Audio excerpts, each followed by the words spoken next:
Do you want to see a triple Hundo team in the Ultra League? Do you want to see a triple Best Buddy team in the Ultra League? Do you want to see a triple XL level 50, almost, team in the Ultra League?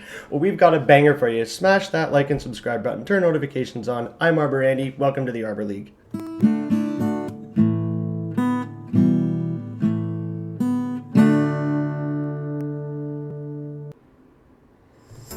So today we are going Walrein hunting. Yes, I know this is Pogo, but we still hunt around here. So we're featuring my team Rein-Walled with a level 50 Best Buddy Hundo Pidgeot, level 50 SHUNDO Best Buddy Electrode, and level 43 Hundo Ferrothorn. So yes, this team is meant to destroy the Walrein Trevenant Core. As you can tell, the Pidgeot in the front is weak to ice, so he baits out the Walrein.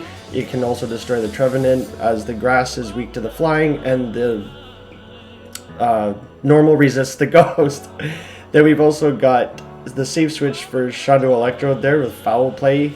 We can hit the Cresselia, Giratina, I've seen some Mewtwo's, a lot of those types. Even if we say bait out a Swampert for neutral, or neutral for Swampert and super effective for the dark and the ghost types. It's also our metal response here because it resists the steel type moves and does neutral damage with the electric.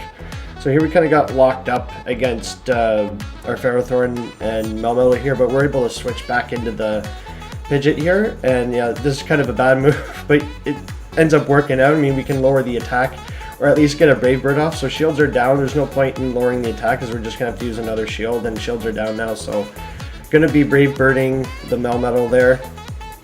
Not going to be KOing because they'll still resist the flying. Just about KOing, and they swap out to Preserve, but that's okay because we've got the Ferrothorn in the back, so this is still a GG's.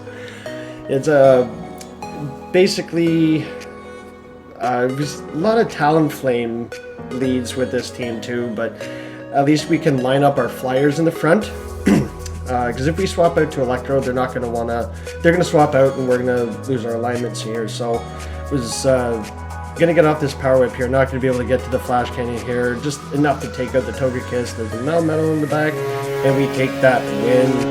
So this team is pretty good. It's gotten up to. I've gotten 400 elo in the past few days with it.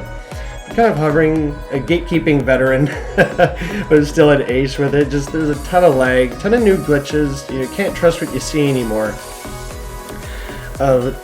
Swapping into their G-Fisk here, so they're giving up switch, and that's okay with me. We had a Feather Dance, we can lower their attack, and Ferrothorn's our only response to the G-Fisk here. Because obviously Electrode doesn't do well, the Electric's resisted, and the foul plays just don't hit enough for the Stunfisk. You get Earthquaked or Rock Slide, you're going to paste. So Earthquake here, not doing enough because we've lowered the attack with the Feather Dance, and that's sort of a key thing with the Pidgeot there, the new buffed Feather Dance, is lowering the attack. Then when you swap in, if you can get it off and swap into something else, and you have a better chance mid-game. So yeah, even this is another Earthquake coming through, not quite doing enough to the Ferrothorn, so I'm going to go for the aggressive farm down here. Because even this is going to be a Rock Slide, like, don't even at me. Debuff non-stab Rock Slide, we can safely farm all the way down here and come out with 100 energy. So the Mandibuzz is going to come back in, and sometimes, you know, that's good for having Thunder, but, you know, Flash Cannon probably does enough. And non-stab Thunder, super effective to Mandibuzz, probably does the same about, sorry, can't even talk. About the same as a Flash Cannon stat. So now we can line the Electrode up here, and as you can tell, Electrode's gained some bulk in the Ultra League, like taking that Dark Pulse like a champ. And like I say, here comes a Cresselia, and here comes a super effective foul play. So I know Cresselia is tanky, so we're going to swap back into the Pidgeot here and probably try to lower the attack again. I mean, Moonblast, we could have shielded that, but it's okay. Pidgeot does also gain a bit of bulk here. Going for the Feather Dance, you're going to have to respect the Brave Bird, getting the shield, and lowering their attack, so now we can survive another Moonblast. Like I said, probably should have shielded up the first one, but I'm trying to preserve shields here because I know I can survive one more. Going to try to get to the Feather Dance here and gust them down. And this is just a Grass Knot, but we're getting pretty low, so I didn't want to risk it. we got a shield here. They give up switch, and I try to get the Feather Dance off, but the Mandibuzz got in, so that's unfortunate for us. I'm still okay with this, because now that I know they have Aerial Ace and Dark Pulse, we can safely just Volt Switch and discharge this thing down. The Electric will be hitting for super effective, and they let it go, and now that's not good, because now they're getting Volt Switched by the Cresselia. We can still take a Moonblast and a Grass Knot, and we've got a shield, so foul play will be hitting for super effective, and we're almost timing out there, but we've got another shield. Cresselia goes and throws a Moonblast, trying to lower our attack, but it's not gonna matter with our Volt Switches there. Electrode just taking the win again. I mean, this team wasn't meant, like I said, since Walrein Community Day. I built this team individually and not having Walrein in mind, but since we've been seeing a lot of them, I found they've really paired nicely together and countering the Walrein Trevenant Core. So we're up against Swampert here, the Mud Shots. We don't have to worry about that. Hydro Cannons do hurt, so that's why I shielded the first one. Gonna lower the attack with the Feather Dance, respecting the Brave Bird getting the shield. Now we survive, well, we survived before, but of a better chance with Swampert. Now that these Hydro Cannons aren't doing as much. They get hit by a Gust and switch into Togekiss, and I could have lined the Ferrothorn up with this, but these Volt Switches and Discharges will add up way more, and we didn't want to line the Electrode up with the Swampert. We've got the Ferrothorn for that, so this Togekiss is flying, so we're taking super effective from the Volt Switches. Gonna have to shield this up even though it's an Ancient Power, because we don't want to go down to some Charms afterwards. Getting another Discharge off, see if they decide to use our other shield. Letting it go.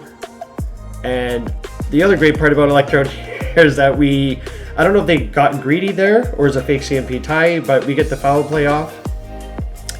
Almost KOing the Swampert, and they throw, so they probably meant to throw before that. Mistake by the opponent.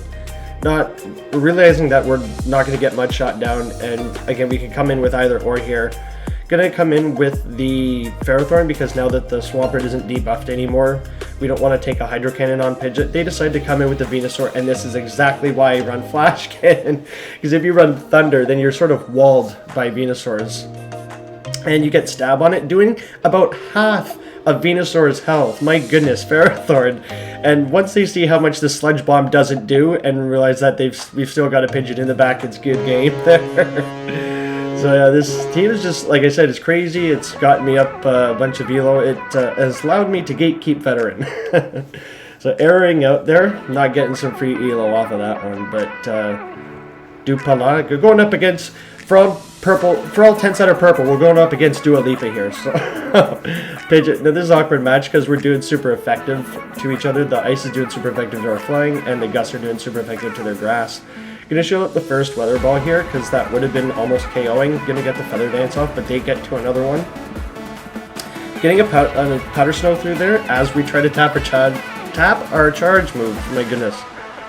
Try to lower the attack here, because then we won't be KO'd by the next Weather Ball. They're gonna use a shield, but I'm gonna try to catch on the Ferrothorn here, because I've used both my shields, so this is just gonna be a debuffed Weather Ball. I'm not gonna have to worry about anything and see what they decide to do. And I think they misclicked there because they swapped in their Swampert, and we're got a Power Whip and a half here, bud. So taking one to the shield. Oh, okay, we're not quite at one, but still going to be able to survive the Earthquake, because they always go straight Earthquake or Sludge Wave. And again, when you see how much this Earthquake doesn't do, I mean, it does a lot, but we're already at another Power Whip, so gonna have to see what they have in the back. This Power Whip will be KOing, 4 times effective to Swampert's Water and Ground type. Okay, Giratina comes in, and this would be a good match for us, generally, but we're getting pretty low here, so we're going to go ahead and throw the Power Whip for some chip damage as we go down. Getting Shadow Claw down, not ideal, but again, Pidgeot can handle this because the normal resists Giratina's Ghost type. We can come in, and I knew I was at a Feather Dance. We just have to watch out for Ancient Power, but this wasn't an Ancient Power, this was Dragon Claw. And Pidgeot tanking a Dragon Claw, anticipating the swap, we simultaneously swap. He doesn't get to snipe us, and he's getting resisted Volt Switch down. So Electrode, again, we've got the super effective foul play to hit Giratina's Ghost type. So Electrode gaining some bulk, Pidgeot gaining some bulk. We get another Volt Switch in there. Broken game mechanics sometimes allow us to win, but they allow us to lose as well. But we're going to outpace here because of that Volt Switch, and we get to the next foul play, and this should be taking care of this Giratina. So triple XL team, kind of sweaty, but like if you have these XL candies, I recommend this team because it's really strong, can break up a lot of the current meta. So getting a 5-0 with that team, like I said, I've been doing really well with this team. It's gotten me up to 2300, hovering around the veteran rank.